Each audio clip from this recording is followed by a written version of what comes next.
All right, Shalom. First and foremost, I want to start off by giving all praise unto Yahweh, Bahasham, Yahweh Shai, Yahweh, who the world ignorantly calls God, and Yahweh Shai, who the world ignorantly calls Jesus Christ. And I just wanted to do a little video, regarding the whole subject matter, of hell, man. All right, well, we were all, raised in Christianity, right? At least, me speaking for myself. Right. So I know a little bit about the doctrine, right? Of course, each church, has a little bit of a different interpretation, but nevertheless, you know, all of the Christianity beliefs, whether it be Catholic, Seventh Day Adventist, Jehovah Witnesses, and so on and so forth, a vast majority of them have a few things in common.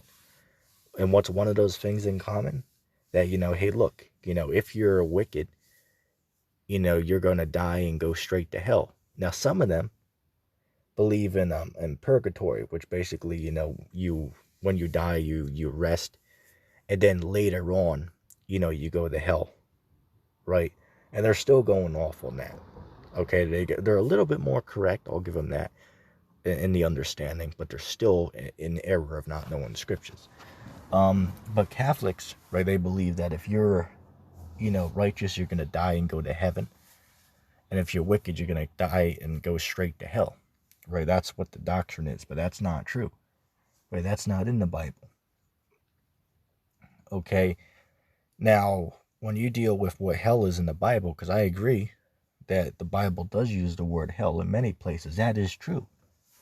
Right? There are many spots where the word hell is used in the scriptures. Right? That's certainly true. Okay, but with that being said, what does it mean? And the answer to the question is it just me? What's the word I'm looking for? It depends on the context. All right, it depends on the context. Okay, when you read about hell in the Bible, it either refers to the earth which we stand on, or it refers to a condition of suffering. Okay, and I'll give an example, which I don't have the scripture with me, so I'll quote them. You can look them up. If you go to what is that? Ecclesiastes 3 and verse 16 on down, it speaks about, hey, look, the place of judgment is the earth, right? Judgment takes place on the earth, not in hell, right? That's a fairy tale right there, to believe that when you die, you go and burn in hell. That's not in the Bible. That's not in the Bible. There's nowhere in the Bible, and don't even bring up, because somebody's going to be slick and go to, what is that, Luke, the 16th chapter, dealing with Lazarus and the rich man. That has nothing to do with hell. Okay, that's a parable, right? That's a parable. Okay, the story means something else. Okay, that's a parable, right? That's not something that actually happened. Okay, just a parable to give a example of a story, right? I'll give this example, man. When we were in school, right? You might have heard the story about the what is it, the tortoise and the hare, right? They tell that story, and the moral of the story is, even though the story is not true, the moral of the story is to tell the students, hey, look, if you take your time, to, study, right, to study and do the test slow instead of rushing through it, you're going to, pass it at the end, right? You're going to get a better grade. I'll give this example, man. In school, right, if you're playing around, not taking it seriously, but yeah, you have someone else there that's trying to do their best to advance, to the next grade. Okay, the one is, having a good time, but the other one is, taking it serious. So at the end of the year, when that final grade comes in, you come to find out that the one who took his time and, went through it and actually learned, okay, he was the one who advanced to the next grade. But the other guy who was just, trying to get through everything, Okay, he ended up having to go through and do the grade again. Right, I know that happened to me a few times, when I was in school. Okay, but that's just a good example to give. Okay, so going back to what I was saying, right, those stories are not necessarily real, but they're just made up to give certain advice, okay, in certain circumstances, if that makes sense. It's like a parable, it's an analogy, if that makes sense. Okay, so anyway, going back to what I was saying, is to prove that hell is a condition of suffering in the Bible. If you go to Jonah chapter 2 and verse 2, right, now we all are familiar with the story of Jonah, right? Jonah was supposed to go to Nineveh, right, to preach to them that the Lord wanted to judge the city, right? So that he was supposed to go there, to teach them to repent from what they're doing, so they would turn to the Lord. But instead, he hopped on the ship and fled. So what happened was, if you read the story, which you should have, because it's only, 4 chapters long, I believe. Right? So, I mean, hell, Rich Napper, man. I mean, hell, you better go read that one, man. Been reading about this stuff for how long? But yeah, you never read a book of the Bible. Come on, man.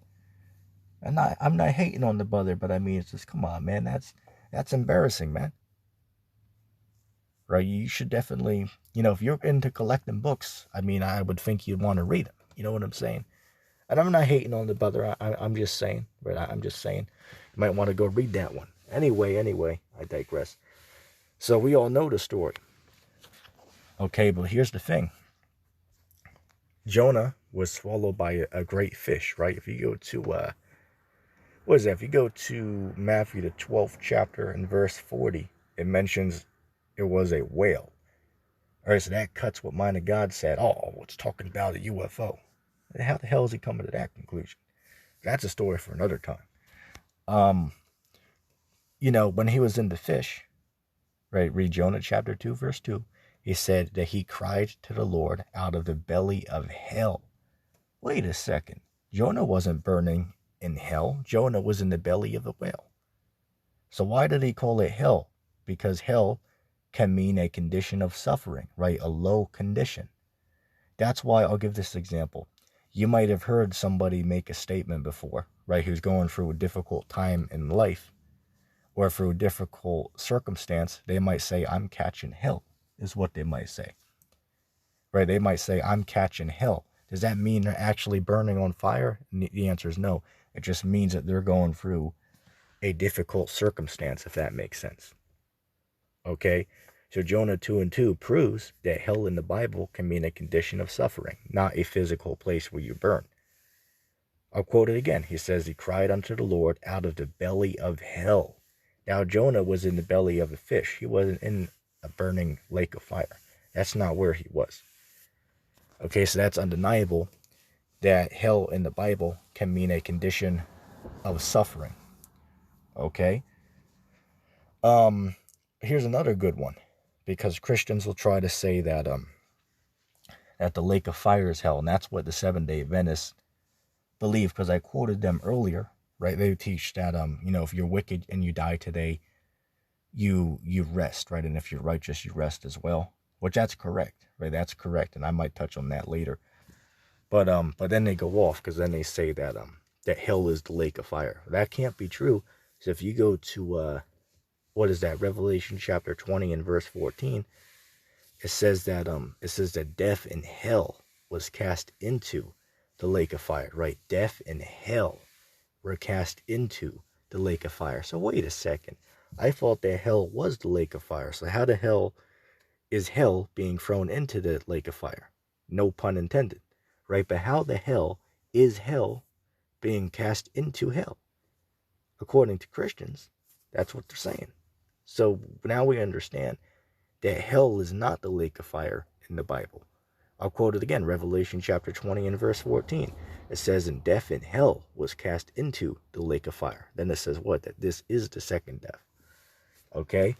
So, as I said, you can look up all these skip G's inside joke for yourself, right? Don't just believe something, right? Look into it. Let me grab a drink real quick.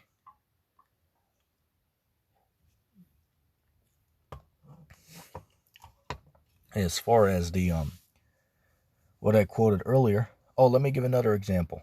If you go to what is it? If you go to, I want to say Psalms chapter 9 and verse 17, right? Psalms chapter 9 and verse 17. It says that the nations that forget the Most High are going to be turned into hell. So wait a second. If hell is a physical place where you burn, then how are nations of people being turned into hell? It just means that they're going to be brought down to a low estate. That's simply what it means. So that's another example that shows that hell is not a place where you burn in the Bible. Okay? So it's very clear at this point, man. Just going, precept upon precept, which it tells you to do that. Isaiah chapter 28, verse 10, right? It says that you're supposed to go precept upon precept, here a little and there a little to get the proper understanding of the scriptures, right? That's how you're supposed to do it, right? You can't read this book like a chapter book, and just think you're going to understand it. It just doesn't work that way.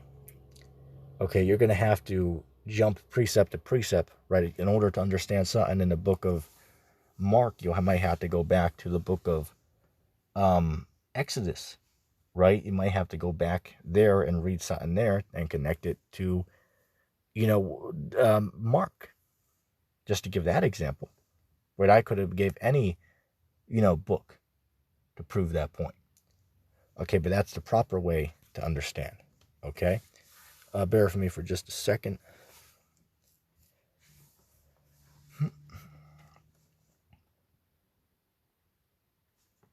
All right. I quoted earlier, I made a statement about how, some of them believe that when you die, you go and burn in hell, right? And when you die, you go to heaven if you're righteous, but if you're wicked, you die and burn in hell. That's incorrect. That's not in the Bible, okay? According to the scriptures, when you die, whether you're a righteous man or whether you're a unrighteous human, right? You go back to the Most High and you sleep, right? You sleep, right? That's what happens when you pass away, right? When your soul leaves your body, your soul goes back to the Father, right? And then you, I'd say you stand before the Lord, right? But then, your soul goes to sleep, right? Just like, I'll give this example. It's literally the exact same as when we're at sleep at night, right? You're just unconscious, right? You're not aware of anything. That's the same state you're in when you pass away. And there's so many places where you can prove that in the scriptures. What about if you go to, which first I'll prove this. How can I prove that this happens to both the good and the wicked? If you go to, what is that? If you go to Ecclesiastes, what is that? Chapter 12 and verse 7. It says that the spirit of a man goes upward, but the spirit of a beast goes downward into the earth, right? So the spirit of a human goes to the Father, but the spirit of an animal goes downward into the earth. Oh, and that also cuts hell, because wait a second, are animals going and burning in hell? Because it said their spirit goes down into the earth. And I thought Christians teach that hell is in the center of the earth, or somewhere down there. You know what I'm saying? Let me see. Right, so that's cut. Right, that's cut. If you go to, what is that? I want to say 1 Samuel chapter 28 and verse 19. Yeah, 1 Samuel chapter 28 and verse 19. Which if you read the whole chapter, what it's talking about is King Saul. He came to a woman who summons spirits. And he asked her to summon the spirit of Samuel. Okay, because Samuel was passed away at this point. So Samuel came up and, had a chat with Saul, which, remember this, Saul was an unrighteous man. Right, at this point, he turned away from the Lord. Okay, so Samuel told Saul that, hey, look, tomorrow there's going to be a battle, but you and your sons are going to die, and that you're going to rest with me. It's like, wait a second. Why is a righteous man telling a wicked man they're both going to rest together when they die? And the answer is why? Because they both are going to sleep. The one isn't burning in hell, the other one isn't in heaven. That's bullshit. That's not in the Bible. When you die, you go to sleep. If you go to, oh, what is that? Damn, that one popped out of my mind. There was a good scripture I wanted to bring up that, backs it up as well. Lord willing, it come back later. But, there's so many precepts, man. Right, just like, what is that? Sakari has a t-shirt out, man. But that's a lot of precepts, right? That's a lot of precepts. Which I might have to pick up one of those shirts, man. But it's so clear, man. Okay, what's going on? Oh, if you go to, it came back. If you go to, what is that? Job, the 3rd chapter, right? Go ahead and read Job chapter 3. He was describing the spirit world, right? What would have happened when your soul departs from your body? And he describes it as, a place where you're at rest. He said, what? They're the prisoners that hear not the voice of the oppressor, right? There are the weary are at rest, right? There, everyone is at peace, whether you're good, whether you're wicked, everyone is at peace in the spiritual realm, which is what? When you die, when your soul departs from your body, you go up to the Most High, and that's what happens. You sleep. Okay, you're in rest. The same way that we sleep at night, that's the same way that you are when your soul departs from your body. And here's another couple precepts just to put the nail in the coffin, for lack of better words. If you go to, what is that? If you go to Acts, the 7th chapter, dealing with Stephen, right? The first martyr.